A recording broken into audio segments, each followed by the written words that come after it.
My name's Emile, and as of recording this, we've got 21 active franchisees across Australia. If you think all the relationships are hunky-dory and everybody's swimming in $100 bills, you're wrong. In this video, I'm going to break down the 6 stages every franchisee goes through so you can understand what's coming before you experience it. I'll walk you through each stage step by step so you know exactly what to expect and how to handle it when it happens. Anybody that's married will tell you that marriage has its ups and downs. It's not going to be like the honeymoon phase when you just come back from your honeymoon after you got married. There's going to be turbulence, there's going to be good times, bad times, tough times, times where, hey man, I don't want to see you, stay away from me. What if somebody could tell you exactly what these conflicts are, when you would face them, and how to approach them? Would you find something like that useful? You probably would. Now, those that know franchising know that a marriage and a franchise is the exact same thing. And in a franchise, every single franchisee goes through 6 different phases: the Glee, Fee, Me, Free, See, and We stage. And by the way, this is not my content. This is written by a book by Greg Nathan, one of the experts when it comes to franchising and relationships, and he's actually a psychologist as well. In this video, I'm going to break down the 6 different stages that a franchisee goes to, what to expect in each phase, and how to overcome it. Because if you're going to come into a franchise, you'll probably realize that you're in the Glee phase. And then 5 years or 3 years into the franchise, you'll probably be in the Free stage. Every single stage is different.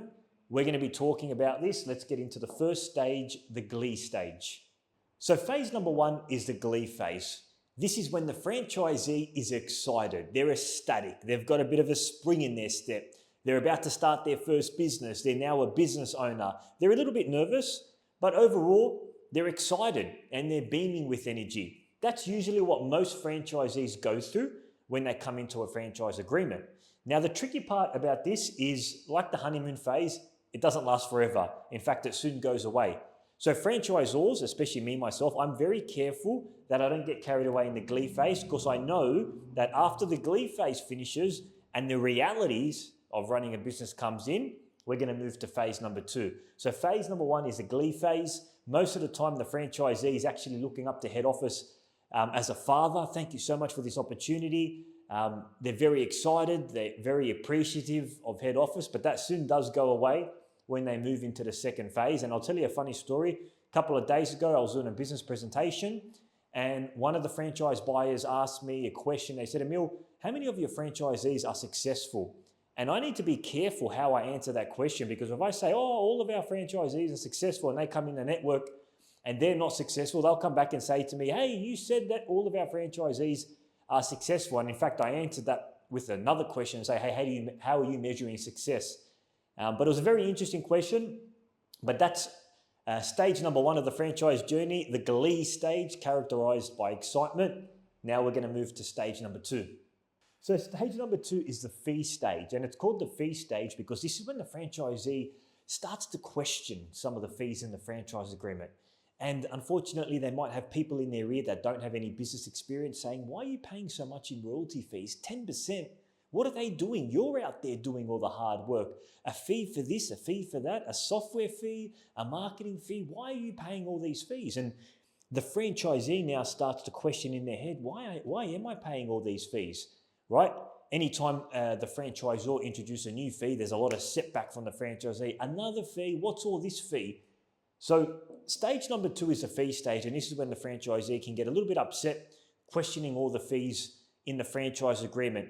Now, this is why it's so important that before you come into a franchise, make sure to read the franchise disclosure document that outlines all the fees that the franchisor can charge you. I've put a video on it. I'll put it below if you haven't watched it. I break down exactly what's inside the FDD, franchise disclosure document. So make sure that you watch that video. But stage number 2 is a Fee stage. And me as a franchisor, I'm very mindful of fees that we introduce to the network. And as long as we're offering more value than what the fees are, the franchisees are okay. But it's when the fees exceed the value, that's when you get a bit of upset franchisees. So you got to make sure that for any franchise brand, you've got to be giving a lot of value for what the fees are that the franchisees are paying for. Like I know with our 10% royalty fee that franchisees pay for, we use that to reinvest back into our systems. We're now working on a new booking system called our rollover membership system. It's an automatic debiting system to make our franchisees' life easier and also to improve their revenue and profitability. But that is stage number 2, the fee stage. Now we're going to move to the third stage called the me stage. The other day I was speaking to a lady and she was telling me that she's run some hypothetical profit and loss numbers and she wanted to run them by me. So I said, okay, what do you have? I've calculated, Emile, the court hire fees to be about $200 an hour. And then I said, whoa, hold on. Your numbers are really off. And so I said, where did you get those numbers from? Oh, look, I assumed. Never assume. I've created a franchise profit calculator where you can input real numbers, court hire fees, coaches' wages, how many kids you have in the program, so you can find out what your potential profit is per class. Click the link below to use the calculator. I hope you find it useful. Okay, so the me stage, this is when the franchisee has been in the network for a while now, and we've noticed that a lot of our franchisees that are over 100 enrollments are in the me stage. And this is when they kind of start to think about, it's me, I'm doing all the hard work. And there's something that's called the self-serving bias. And this is in Greg's Nathan book. And what the self-serving bias is, franchisees, when things are going right, they attribute the success to themselves. Yeah, everything's doing good because I'm doing hard work, I'm doing this, I'm doing that. But when things aren't going well, they then point the blame to the franchisor. This is the franchisor's fault. That's called the self-serving bias. And what happens here is the franchisees tend to give a lot of feedback and a lot of criticism to the franchisors, but there's good criticism. I'll give you an example, right? And this is a real example that happened in our network a couple of weeks ago. We rolled out a ticketed system where franchisees had to submit a ticket for some of the IT matters because it was easier for us to track with our IT team. And we got some feedback from the franchisees saying, hey, everything's now going through the ticketed system, even non-IT related things. And it also sounds very robotic and non-human. And some of these tickets are taking a couple of days to resolve. So we got that feedback and we made a big change to our ticketed system. We put a couple of other tracking systems in place, and we also call up our franchisees if it helps solve a ticket faster. And now we're very grateful of that change that we made to our system. But that's an example of franchisees giving us, head office, feedback and criticism to improve our systems. But most of the time, after the fee stage is the me stage, where the franchisee is really concentrating on themselves and all the work that they're doing in the network. And by the way, just one more note about the me stage, something to really, if you're a franchisee and you're coming into the me stage, always remember the brand power that you have. Yes, a lot of your success is probably attributed to the hard work that you're doing, but a franchisor like myself, we've built a brand, and that takes years and years and years to build a really good brand. And you as a franchisee get to leverage that brand and leverage the goodwill associated with that brand. But sometimes franchisee can forget about the brand and think, you know what, I'm doing all hard work, which is good. It's great. They probably are doing hard work, but just remember the brand power that the franchisor has created. Now we're going to move to the fourth stage, the free stage. Okay, so stage number 4 is the free stage, and I want you to think of that song, I Want to Break Free, You know that song, Want to Break Free? That's what happens when franchisees enter the fourth stage. And what happens here is, in any franchise, there's a franchise agreement that you sign, and the franchise agreement pretty much governs the relationship between the franchisor and the franchisee. After a franchisee has been in the network for a while, they want to experiment with other things. They're getting a bit bored. They want to try other things, right? And unfortunately, some of these things they might not be able to try because it doesn't allow it in the franchise agreement. And that gives a bit of friction between the franchisor and franchisee. And I'll give you an example, and this is a real example, literally happened a week ago. We had a more senior franchisee in our network that's been with us for 3 or 4 years. He wanted to get into competitions. Now, we don't specialize in competitions. We only offer our grassroots Learn to Play basketball program. And he went and started a competition and joined a team in a competition. And we found that out, and we had to have a phone conversation. And unfortunately, in the franchise agreement, that's not something that they can do. But this particular person had a real desire and wanted to go into that competitive space. But unfortunately, the franchise agreement is pulling them down because they can't do it. And there was a bit of friction there, but we solved it all on a phone call. But that's an example of a franchisee who's in the free stage that wants to break free from the franchise agreement. So it's very important that if you are getting into that free stage where you're getting weighed down by the franchise agreement, you've got to have a discussion with your franchisor and say, look, am I going to stay as a franchisee, or am I going to pivot and get out of the franchise? Because that's really important. There's a crossroads conversation that needs to be done. Now we're going to move to the fifth stage. Okay, so we're getting closer now to the sixth stage. The fifth stage is called the C stage. And the reason why it's called the C stage is because now during this phase, the franchisor and franchisee have now realized that they should be working together.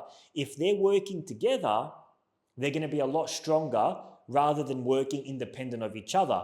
So this is when now the franchisee and the franchisor now come to realization and they say, see, we should be working together, because if we work together, you're going to run a more profitable business and we're going to improve and we're going to increase our royalty fees from it. So this is when now eyes are kind of open and there's more collaboration between the franchisor and franchisee. Because as we know, in any franchise agreement, you've always got head office versus franchisee and you've got that tension.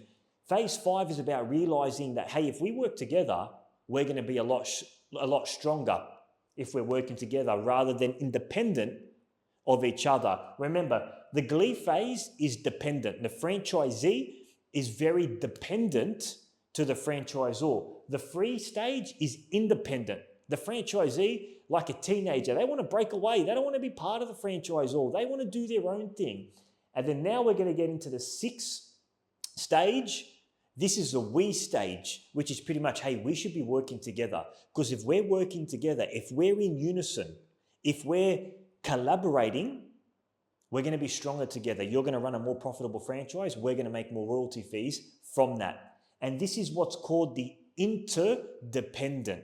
Interdependent. Both of us working together are stronger rather than being dependent from each other. So we've got the Glee phase, which is dependent. The franchisee, they're new to the network, so they're very dependent to the franchisor. The free stage, the franchisee wants to be independent from the franchisor. They want to move their own way, go their own direction. And then phase number 6 is interdependent.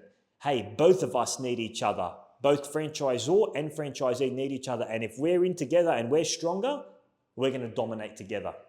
And then that's it, team. That is the 6 stages that all franchisees go through. Glee, fee, me, free, C, and we. Thank you to Greg Nathan for putting this awesome theory together. I want to ask you a question on YouTube. Which stage did you find the most interesting? Which one was the most interesting stage to you? I hope you enjoyed this video of Courtside Conversations, and I'll see you in the next video. God bless.